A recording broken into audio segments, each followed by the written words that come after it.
So yun mga tol, wala nga po sila.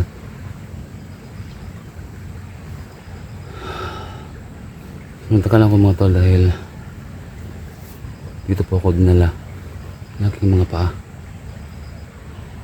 Siguro mga tol, alam niyo na siguro kung ano tong klaseng area na to. Siguro mga tol, kasama siguro to sa binigay na task sa akin, no, yung naka-team na tumulong sa akin. So unang-una sa lahat, maraming salamat nga pala. Kahit di kita kilala, naniniwala ko na isang mabait, no? Isang mabait at basta salamat nga pala sa tulong mo dahil yun nga, tinulungan mo akong makalabas doon sa lugar na yon at pati yung sugat ko, ikaw yung tumulong sa akin na yung maayos yung aking sugat, no? So siguro mga tol, isa siguro to ito yan na to dahil sabi niya hindi lang daw mga engkanto at saka aswang yung mga kalaban ko. Sabi niya mag-ingat daw ako dahil napaka mabangis ng mga nilang aking mga kalaban. So itong ito mga tol, kung naalala po ninyo yung nakita niyong may matanda akong nakikita dito, sabi nila hindi daw nila nilalapitan o kinausapan lang yung matandang yun. So dito ako dinala ng aking mapa, iwan ko lang. So yun siguro sinasabi niya na Barrio Aswang. Hindi ko lang kung saan banda, pero dito nga ako dinala.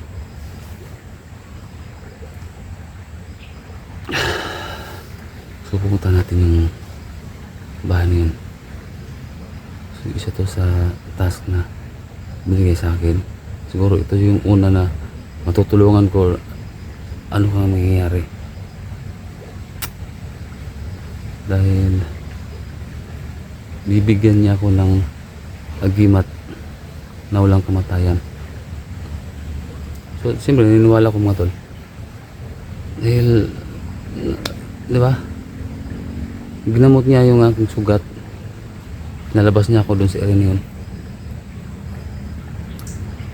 Kaya sumalaman natin kung ano talaga yung tao nila, pakay nila. So tara mga tol, doon tayo sa doon tayo sa bahay, titingnan natin kung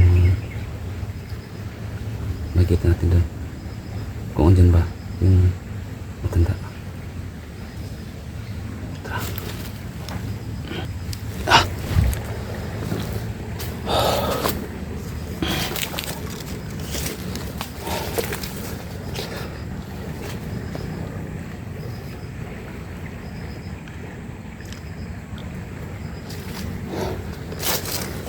Ano kaya mga mayayari dito? Uy, lumilipad oh. Joke lang. Bunga pala ng durian, oh. Dami na bunga. Nagjo-joke lang ako mga tol. Napatawa ko lang kayo.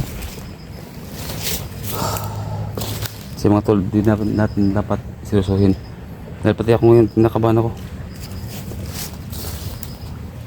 So maraming salamat nga pala sa mga taong sumusuporta, laging pinapanood yung videos ko. Lahat ng mga nag-comment, sabi na doon na hindi ako nagbabasa ng mga comment. Tol, nagbabasa talaga ako. Nabasa ko lahat ng mga comment niyo. Minsan nga lang ay hindi na ako nag-reply doon. Kaya yun, Akala nila hindi ko nagbabasa. Nagbabasa ako.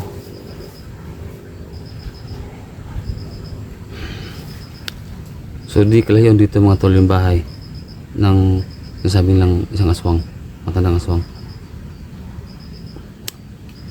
So yun yung pupunta natin. Yung lapitan natin yung bahay niya. Dito pala mga tol, kinakabahan nga ako.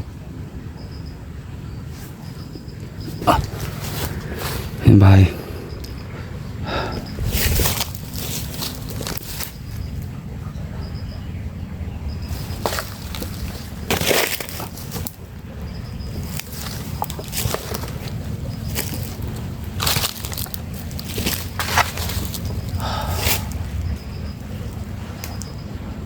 May kakaiba dito ngayon.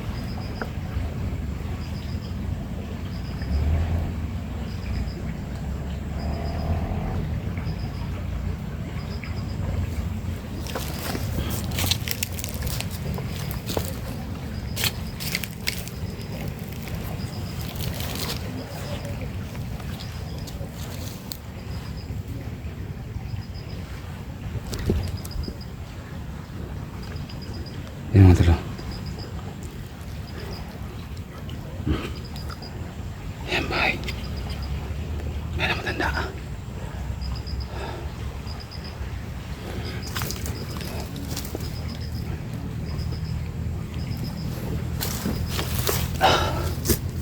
Yan bahay.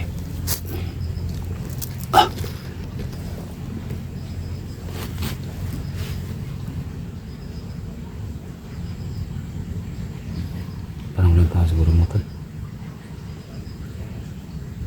Walang tao yata. Tara, uwian tayo. Nakatakot ito. Hindi, joke lang.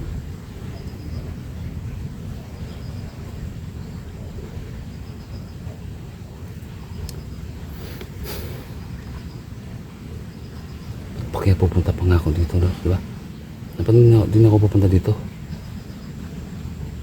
Kung gagawin ko dito papakain ng aswang, diba? Kung iisipin natin ng mabuti, ako pupunta dito sa mga ganitong klaseng lugar, area, bahay, nakakatakot. Kakain ka pa ng aswang dyan, diba?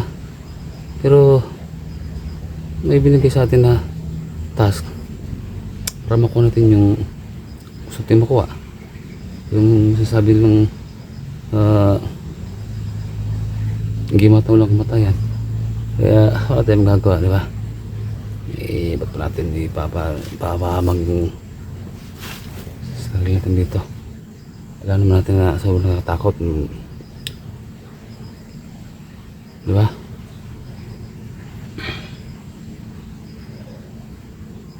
Kaya daming nagsasabing mga ano kayo, mga bubog yun. Ba't pa kayo pupunta dyan? Huwag na kayo, di ba? Ba't yung magagawa dun?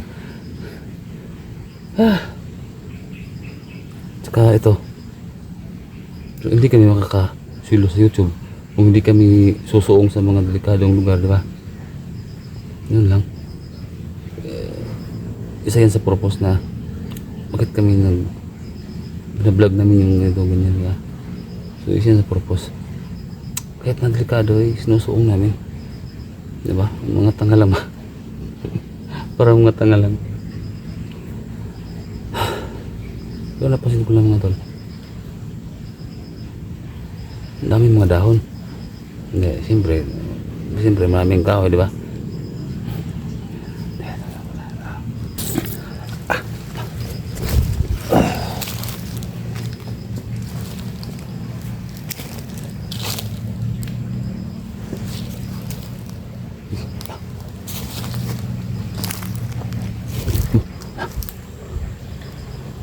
Makalabog sa loob ng bahay. Makalabog.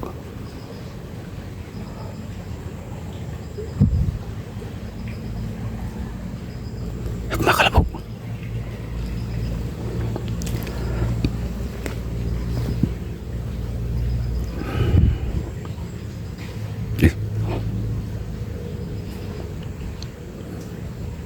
Lakas yung kutob ko mga tol na may nakaano siya sa loob. Baka yung matanda. O kung sino mga andyan. Ang ano ko lang tol. Ito. Napasan niyo ba yung ba? Nakikita niyo ba yung nakikita ko? May mga dugo. May mga bagas ng dugo mga tol. Yan o. Yan mga tol, pati yung itak.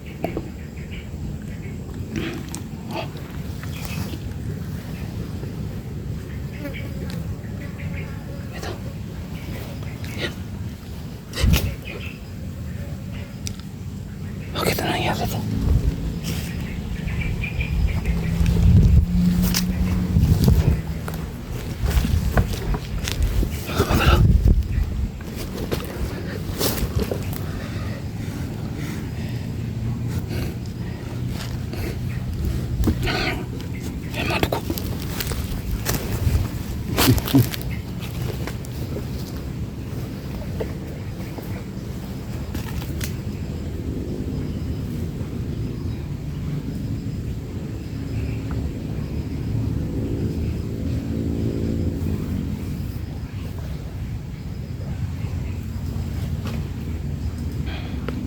Sayang to.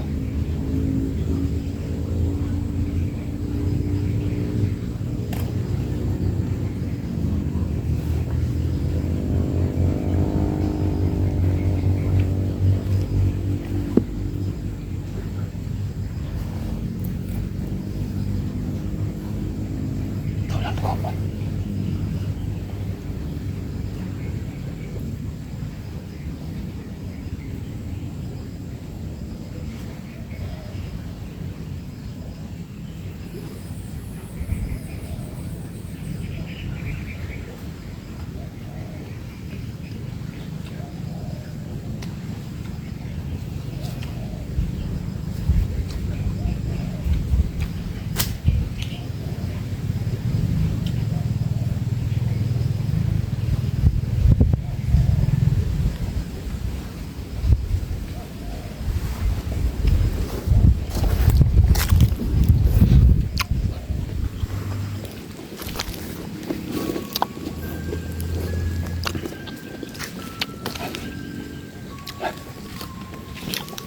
May dugo yun dito.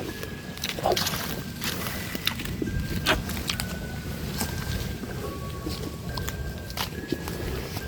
Madugo.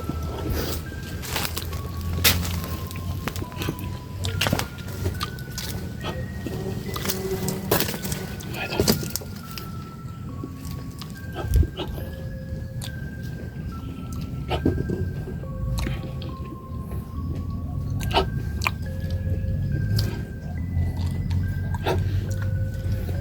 Tayo. Sa loob. Kamaya sa loob. Uy.